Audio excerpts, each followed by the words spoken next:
Gulliver, yesterday, Pope Francis wrapped up a 3 day visit to Hungary. While he was there, he said that he was working on a peace mission to bring the war in Ukraine to an end. Take a listen to what the Pontiff had to say.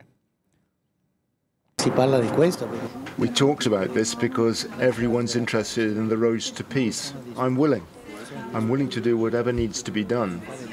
Also, there's a mission going on right now, but it's not public yet. Let's see how it goes. When it's public, I'll talk about it. Una missione, ma ancora non è pubblica. Vediamo come quando sarà pubblica la dirò. Gulliver, has there been any reaction from Kyiv to the Pope's statement?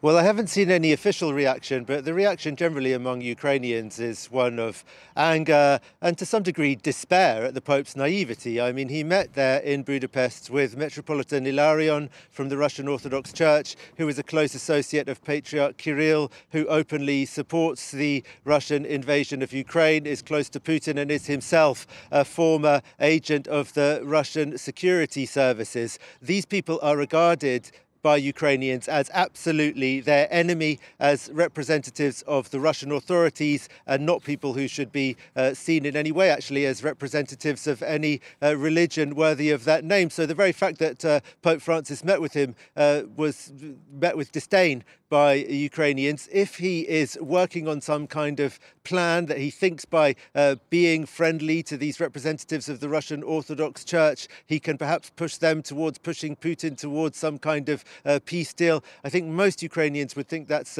naive, but maybe he's got something in the bag that we don't know about. Generally, though, the Pope's rhetoric didn't seem really to be in tune with the reality in Ukraine, to continue the musical metaphors, because the Pope talked about the soloists of war versus the choral desire for peace, suggesting that only a few people really want this war to continue, while the reality is that, according to a poll done last autumn, around 3/4 of Ukrainians want their country to win back its territory by military means. They simply don't see any alternative. This whole war has been marked by a huge mobilization of Ukrainians, volunteers, everybody trying to help the war effort as best they can. I mean, obviously not everybody, but millions and millions of Ukrainians. To suggest that this is a few soloists, well, most people want peace, which could be achieved if only there were just these few people who have some kind of interest in pursuing the war would desist. That seems to be quite wrong-headed from Pope Francis, who did not offer the Ukrainians any concrete notion of what they should do to stop the war, given that Russia's demand is that Ukraine accept the annexation of something like a fifth of Ukraine's territory. Apart from anything else, the Ukrainians think that that would be a very, very wrong precedent to set, a very wrong example to set to the world if a bully were allowed to get away with seizing another country's territory by force like that. Gulliver, thank you very much for that update. Gulliver Craig reporting there for us from Kyiv.